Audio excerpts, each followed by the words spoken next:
May nagtatanong kung kami ba ay babalik pa ng Uganda. Sagutan ko dyan guys ay napakalaking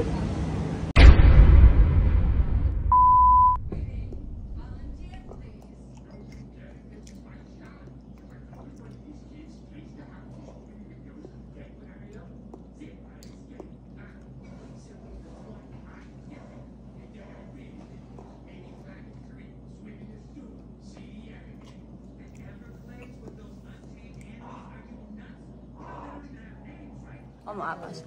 Ha? Oo eh. Ano lang sa mauna dito? Oo. Magbaligya sa siguro niya. Kuya ni mo din maapas ko. Pwede lang ko dili magbaligya kayo. Mag-edit lang ko videos.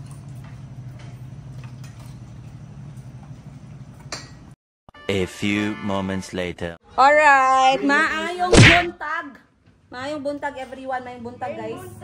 No need to bring that one, we will come back without clothes. Maayong buntag. Good morning. Good morning. Motor ka? Okay, pwede man. Tricycle lang day ka. Bring the toys. Pwede naman. Kahil bring the yellow bag. Kulbaan magbugo ba sa motor ka, kaya ka maguli ba? Let's go, let's go. Ate, can you make the bed stand up please? Ang pambang Merry Christmas!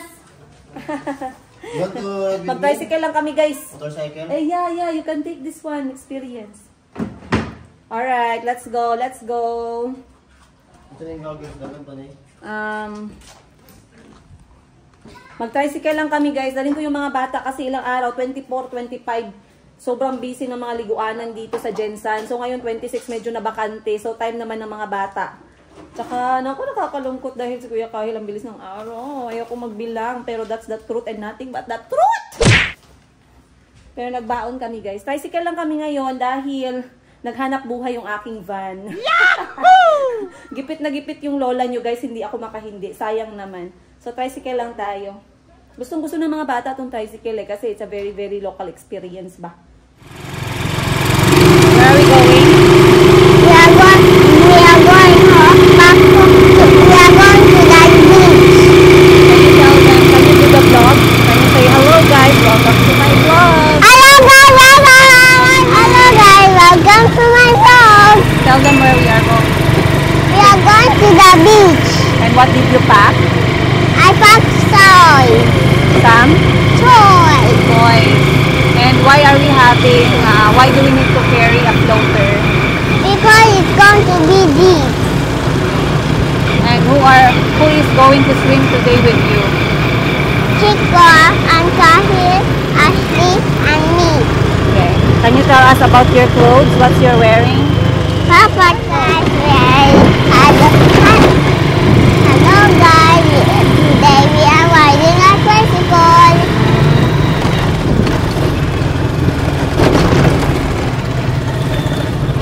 Mommy, but when we are driving, you drop your phone. I'm not going to drop it. I'm going to hold it tight.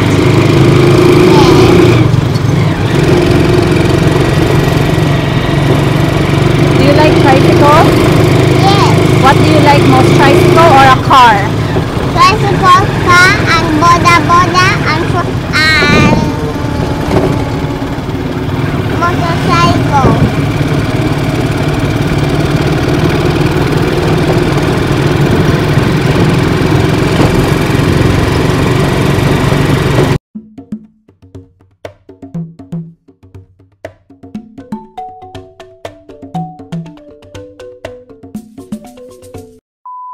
Alright.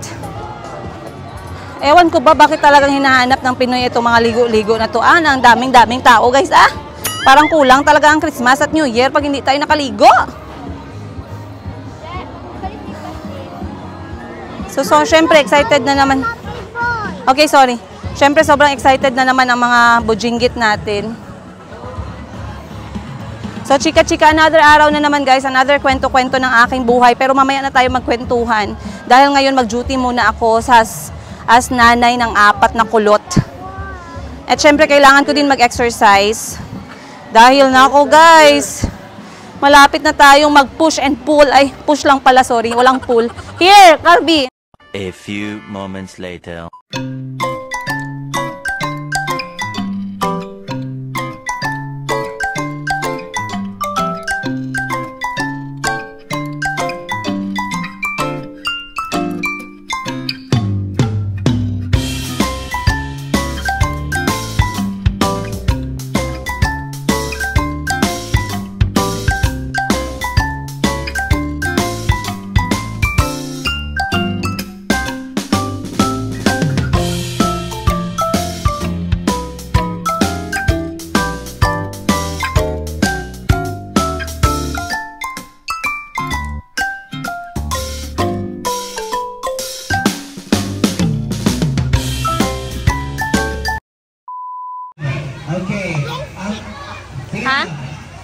What do you want? Drumstick? There's no more drumstick. Can I give you another thing? Huh? Drumstick was already taken by Chico. Wing? Wing, yeah. I think Wing has. Ayan guys, lalarga na ang bola. Auntie, are you comfortable? Yes, I hope so. This is our tricycle in Philippines. Alright. Uwi na kami guys.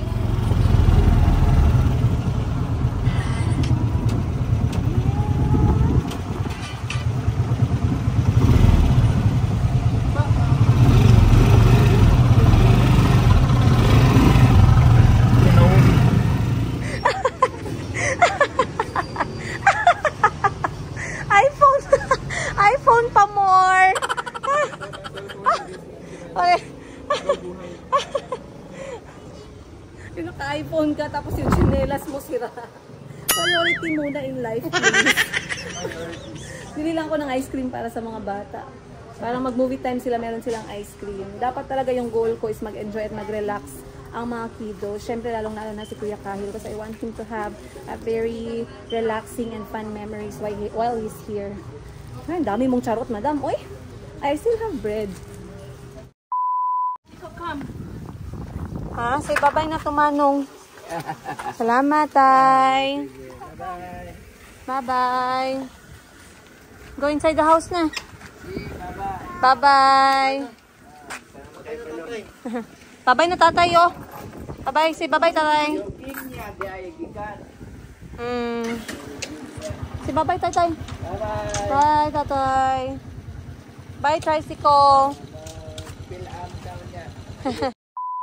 Okay, hello guys. Maayong hapon, Jensen!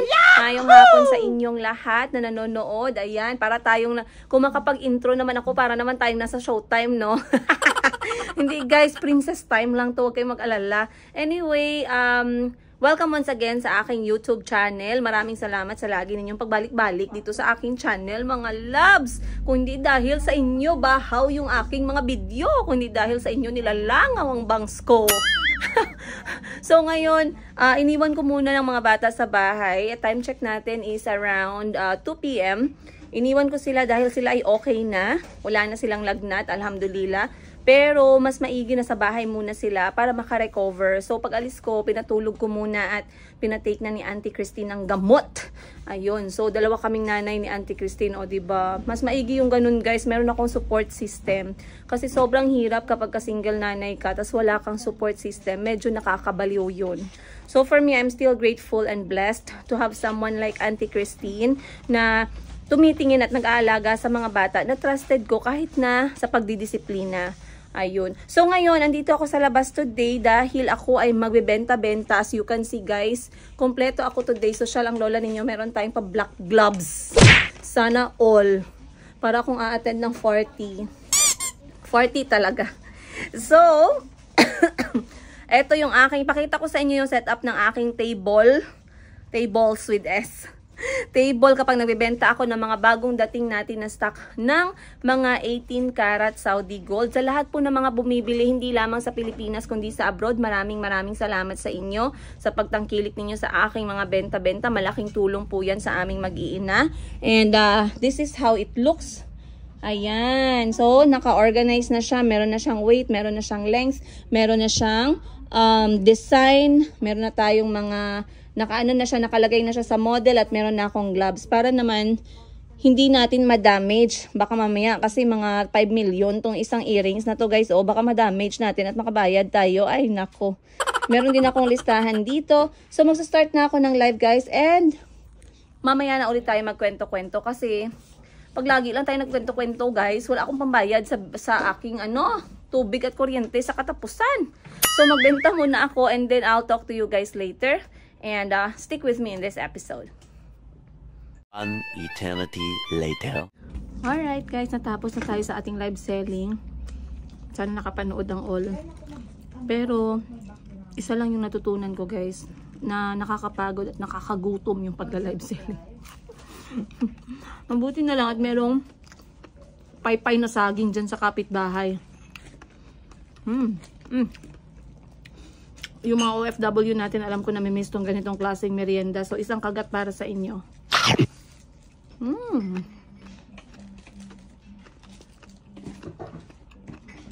Sarap.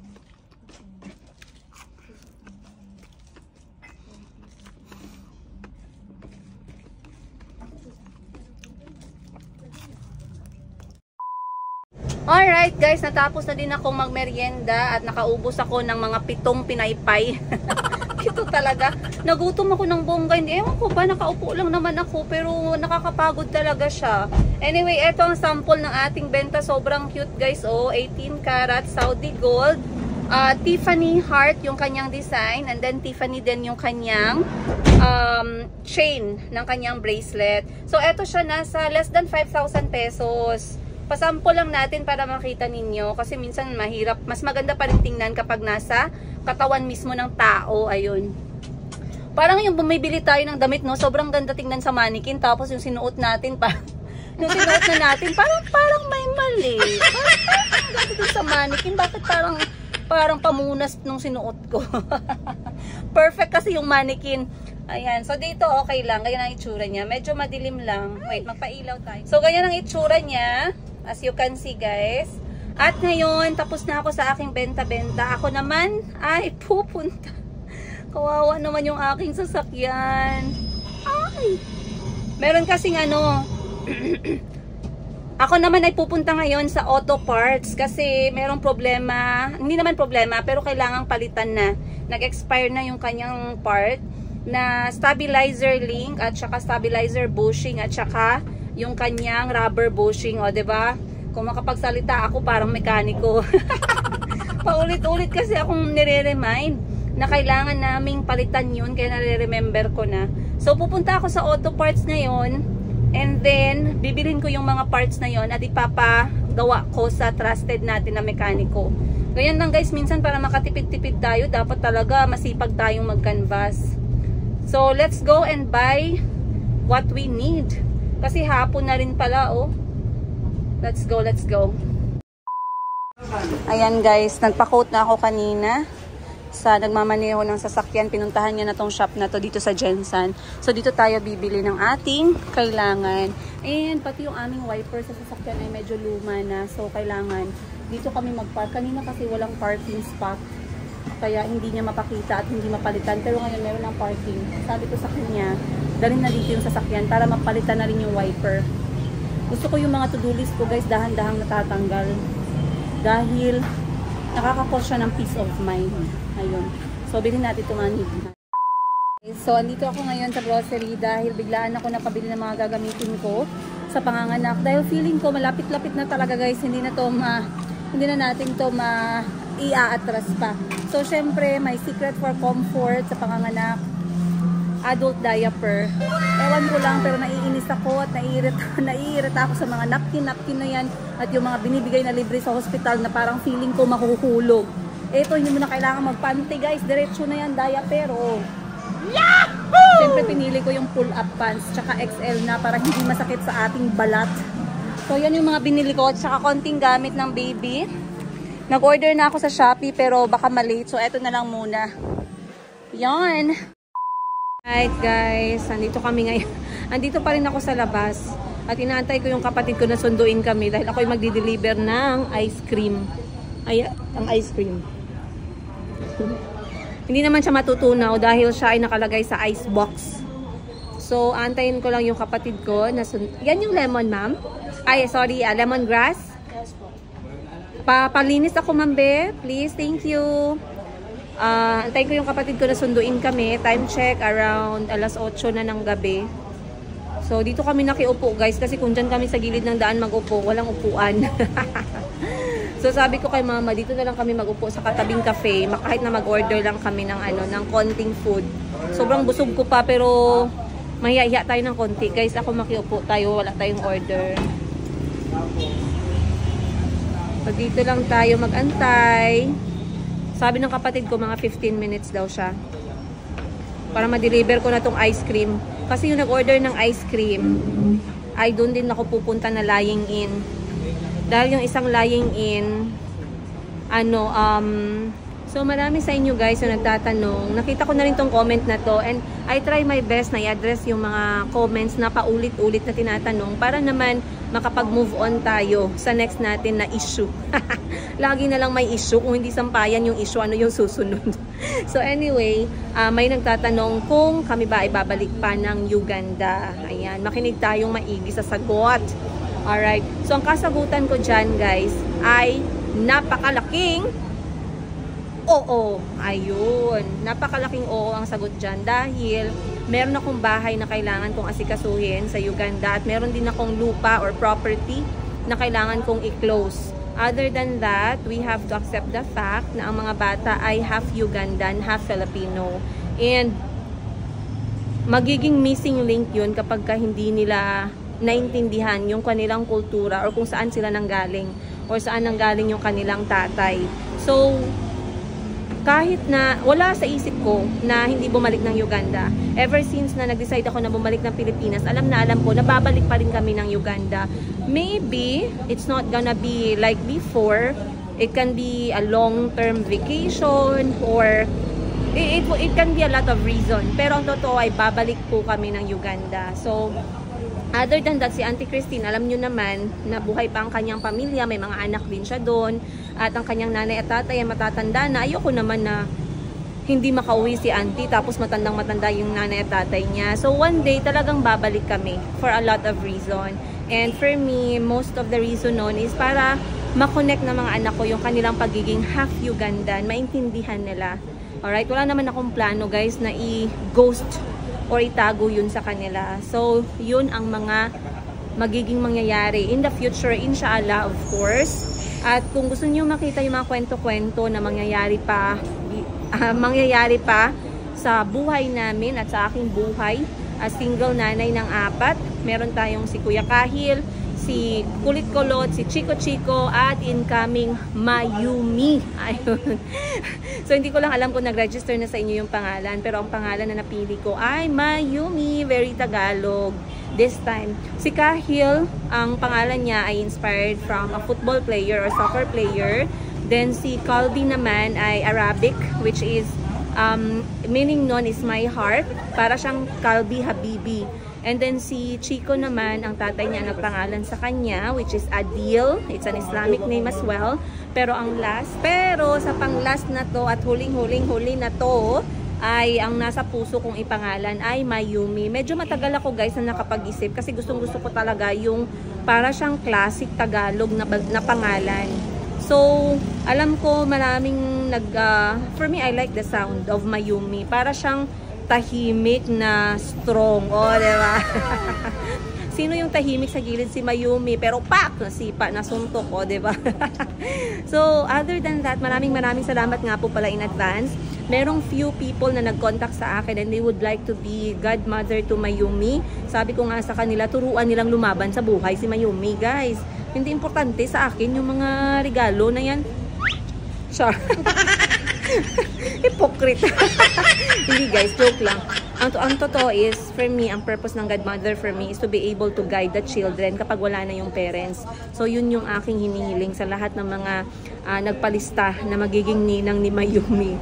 Na kapag si Mayumi ay naapi, turuan ninyo siya na umaway. Turuan yung lumaban, guys. Ayoko na yung aking anak ay nagpa-itoy-itoy ba? So, yun. So, marapit na talaga, guys, as you can see. Sabi ng mga doktor, February, yung pinakaunang sinabi ng doktor sa first trimester is February 21. Ang sumunod naman, nag-move siya into February 15. And then ngayon, nag-move na naman siya ng February 2. So, hindi ko lang alam kasi I know yung mga doktor, lagi nilang binibilang full term, which is 39 to 40 weeks. So, iniisip ko at ang pakiramdam ko, ngayong January, ready na tayo. So, abang-abang guys, samahan nyo pa rin ako. Wala pa rin yung kapatid ko. Sabi ko sa kanya, ang tagal mo naman magsundo. Sabi niya, mag-vlog ka muna. Ginawang requirement. At least, diba, nakachika ko kayo. So, nag-antay lang ako ng in-order ko dito. Wait lang tayo ng konti.